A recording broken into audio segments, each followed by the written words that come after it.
The Last Battle by C.S. Lewis. Chapter 8.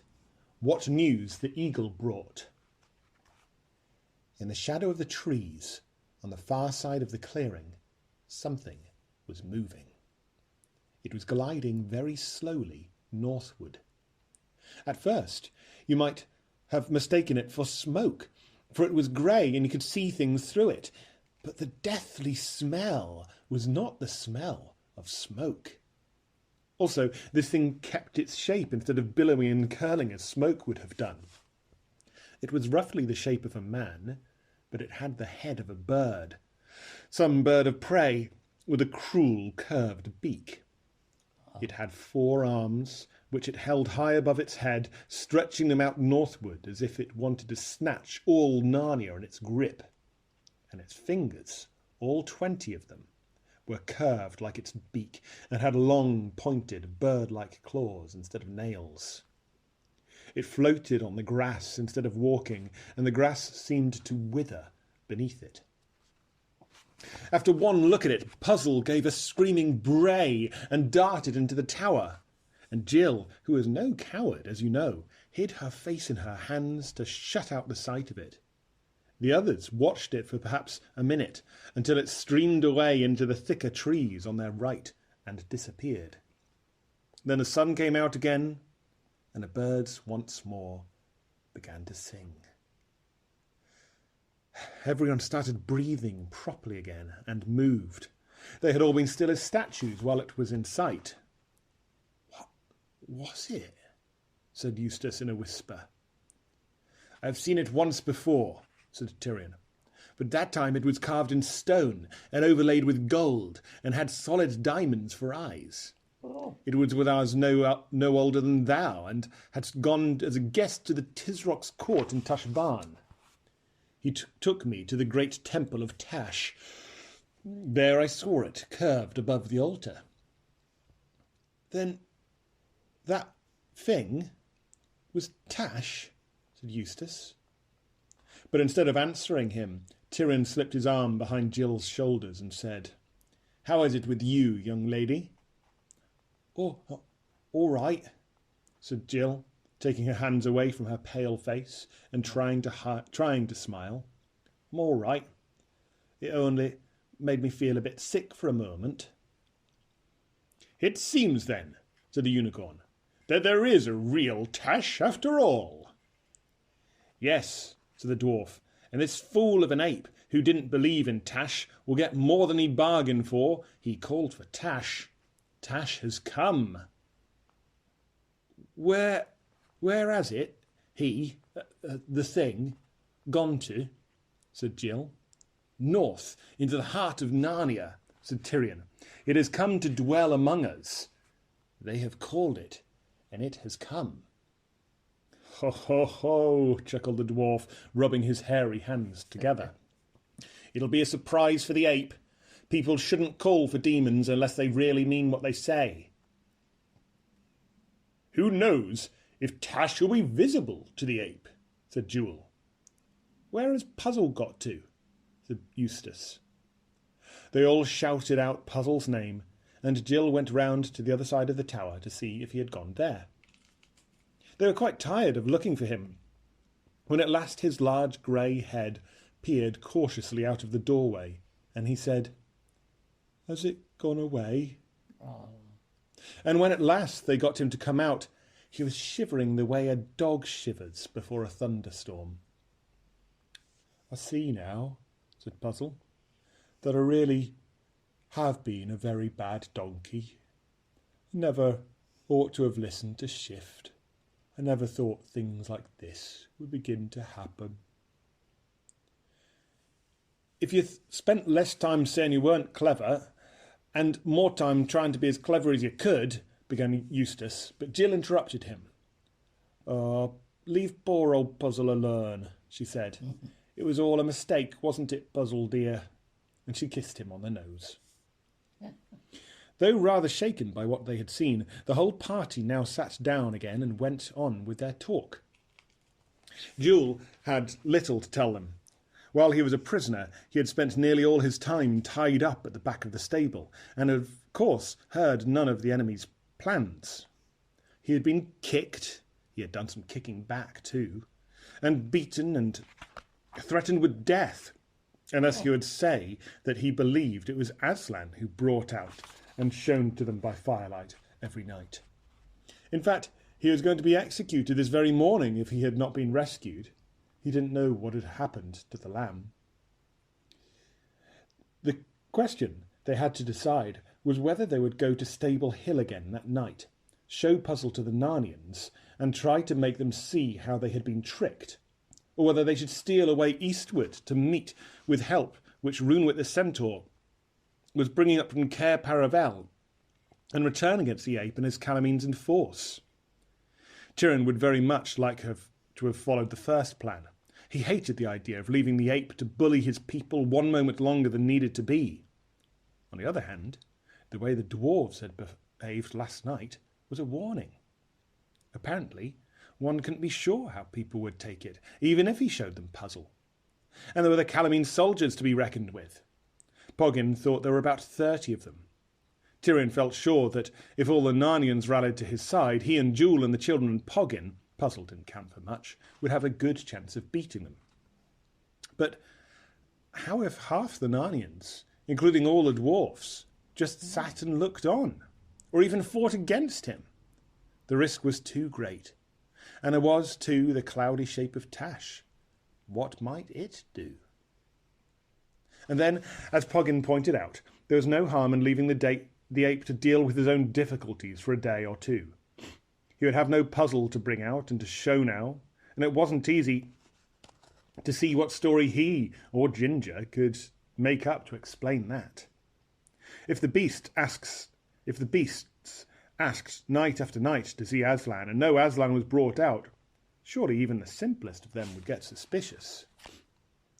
In the end, they all agreed that the best thing was to go off and to try to meet Runewit.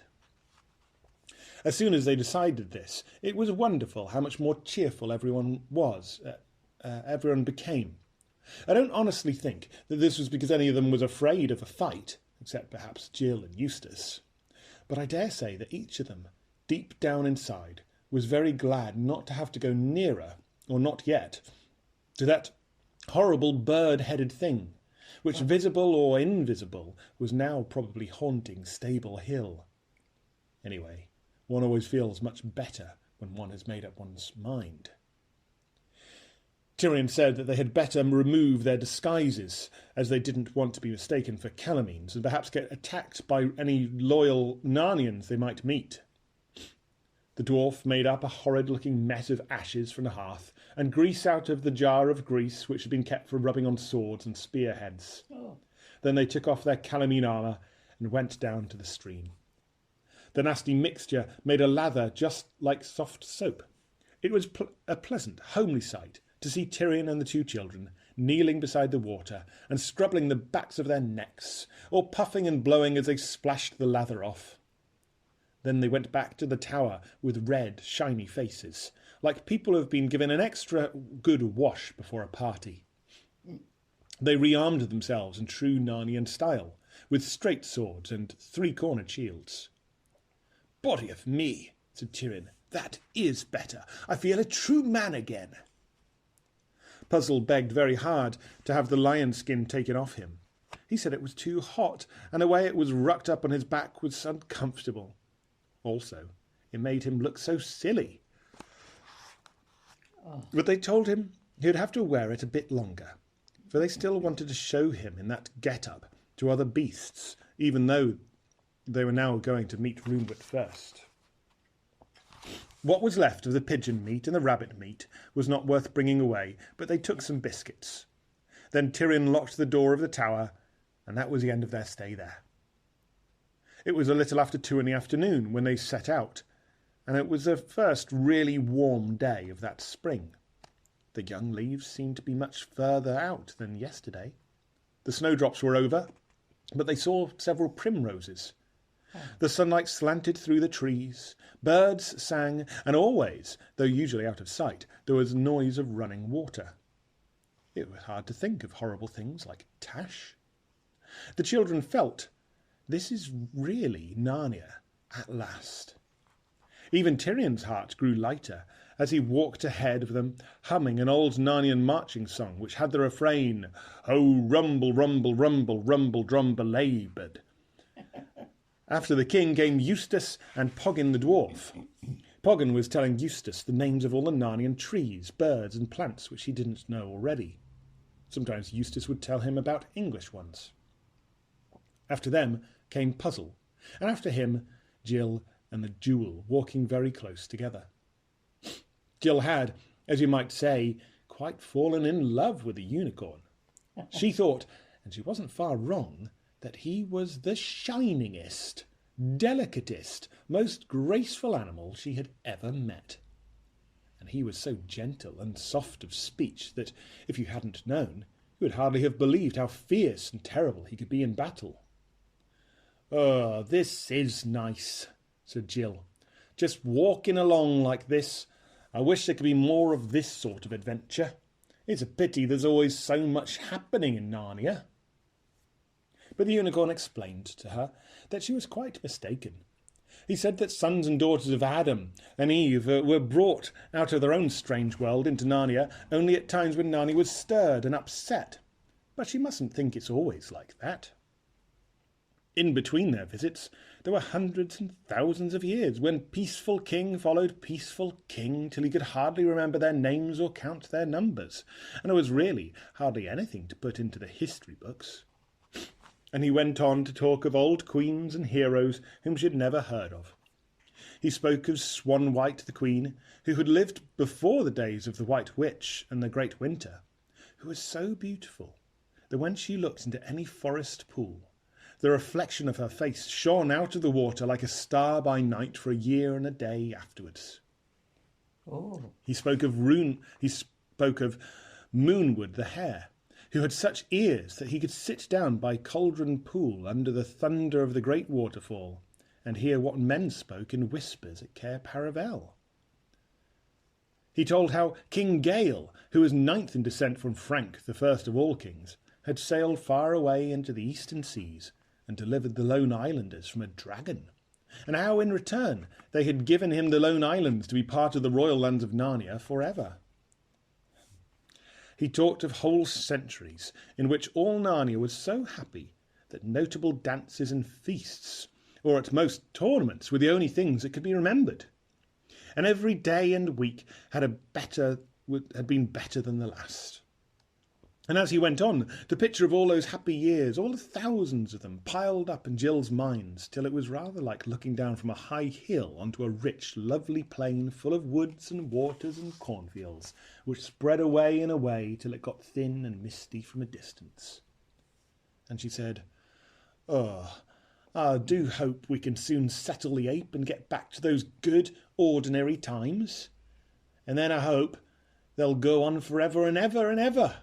Our world is going to have an end some day. Perhaps this one weren't. Ah, Jewel, wouldn't it be lovely if Narnia just went on like what you had said it had been?"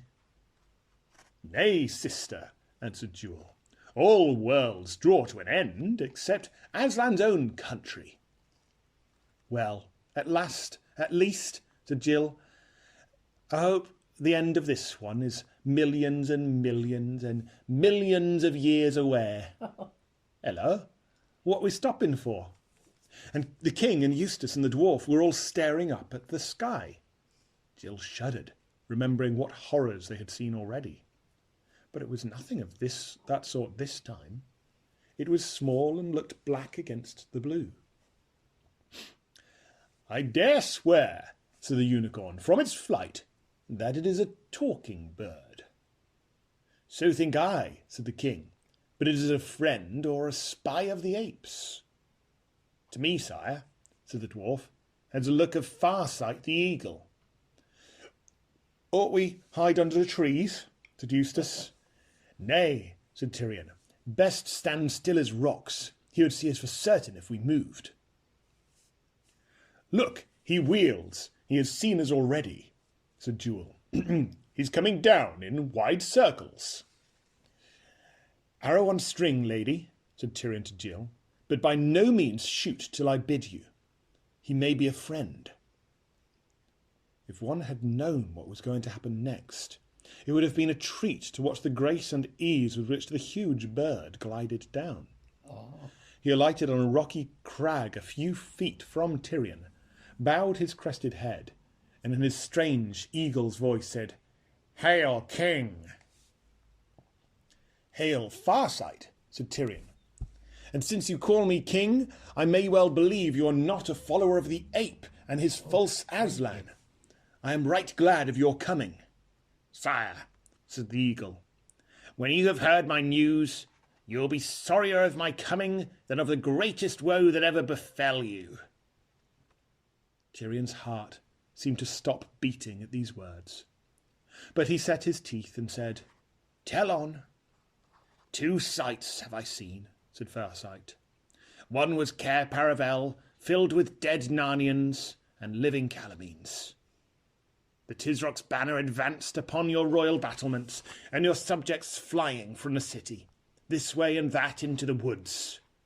Cair Paravel was taken from the sea, 20 great ships of Calamin put in there in the dark of the night before last night." No one could speak. "And the other sight, 5 leagues nearer than Cair Paravel, was Runewit the centaur lying dead, with a Calamine arrow in his side. I was with him in his last hour, and he gave me this message to your majesty, to remember that all worlds draw to an end, and that noble death is a treasure, which no one is too poor to buy." "So," said the king after a long silence, "Narnia is no more." Oh.